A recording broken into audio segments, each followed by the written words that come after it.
అంటే దీని ద్వారా ఏంటంటే యాక్చువల్గా ఈ 2017లో ప్రభుత్వం ఎలక్ట్రల్ బాండ్ ప్రవేశపెడుతున్నాము, ఇది దేనికోసమని వాళ్ళు చెప్పారంటే మేము పూర్తిగా కూడా పారదర్శకత కోసము ఈ పని చేస్తున్నామని చెప్పారు. ఇది పొలిటికల్ పార్టీస్కి విరాళాలు ఇచ్చే విషయంలో బ్లాక్ మనీని మనం తొలగించేయచ్చు, పారదర్శకత ఉంటుందని చెప్పారు. అయితే ఇక్కడే చాలా ఆసక్తికరమైన విషయాలు కొన్ని బయటపడుతున్నాయి మనకి. ప్రభుత్వం ఏం చెప్పింది, ఎలక్టోరల్ బాండ్స్ ద్వారా మనకి పారదర్శకత ఉంటుంది, పార్టీలకి విరాళాలు ఇవ్వడం చెప్తున్నారు. అయితే పారదర్శకత అని చెప్పారు కానీ వీళ్ళ గోప్యత ఎక్కువగా ఉందన్నమాట. Transparency versus anonymity. ఎందుకు గోప్యత అంటే ఎలక్టోరల్ బాండ్స్ ఇప్పుడు కొన్నారనుకోండి, ఏదైనా పొలిటికల్ పార్టీ కొన్నప్పుడు ఏ వ్యక్తి కొంటున్నాడు, ఎంత అమౌంట్ కొంటున్నాడు స్టేట్ బ్యాంక్ ద్వారా, ఇది ఏ పార్టీకి వెళ్తుంది అనే విషయాల్ని బయట పెట్టాల్సిన అవసరం లేకుండా ఈ చట్టాన్ని తీసుకొచ్చారు. ఇక్కడే పారదర్శకత మనకు లోపిస్తుందన్నమాట, గోప్యత ఎక్కువ ఉంటుందన్నమాట.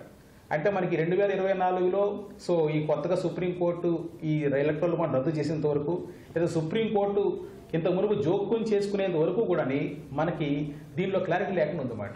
దీని ద్వారా వచ్చే నష్టాలు ఏంటంటే, మొట్టమొదటిగా మనం గమనించామంటే ఫస్ట్ పొలిటికల్ పార్టీస్కి ఈ కంపెనీలు లేదా వ్యక్తులు మనకి ఇక్కడ విరాళాలు ఇస్తున్నారు, అది గోప్యంగా ఇస్తున్నారు. దీంట్లో ఏమవుతుంది, ఫర్ ఎగ్జాంపుల్ ఈరోజు అనౌన్స్ చేసిన మనకి కొత్త డేటాను తీసుకుంటే ఫ్యూచర్ గేమింగ్ అనే ఒక కంపెనీ దాదాపుగా 1300 కోట్లు విరాళాలు ఇచ్చిందండి. అంటే మొత్తం మనకి 11,000 కోట్ల పైనే అన్ని పార్టీలకు కూడా విరాళాలు అందినట్టు మనకి డేటా వచ్చింది. దీంట్లో ఒక్క ఫ్యూచర్ గేమింగ్ అనే కంపెనీనే 1300 కోట్ల రూపాయల పార్టీలకు విరాళంగా ఇస్తే దాని అర్థం ఏంటి అసలు?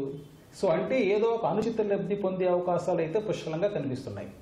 అంటే ఒక విధంగా చెప్పాలంటే దీన్ని మొత్తం విషయాన్ని ఎలా చూడొచ్చు అంటే, చాలా కార్పొరేట్ కంపెనీస్ కానీ లేదా వ్యక్తులు కానీ ఒక విధంగా ఫార్మల్గా లబ్ధి పొందే అవకాశాలు ఈ ఎలక్టోరల్ బాండ్స్ ద్వారా మనకి కనిపిస్తున్నమాట.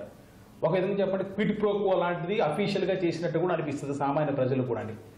ఎందుకంటే ఫ్యూచర్ గేమింగ్ కంపెనీ గురించి ఈరోజు అంతా కూడా న్యూస్ పేపర్స్లో కానీ ఎక్కడ కానీ ఏం రిపోర్ట్స్ రాశారు, ఇదే కంపెనీ మీద ఎన్ఫోర్స్మెంట్ డైరెక్టరేట్ కూడా ఈడీ చాలా కాలంగా కేసులు పెట్టి దాని మీద కొంత విచారణ జరుగుతుందని చెప్పింది అన్నమాట.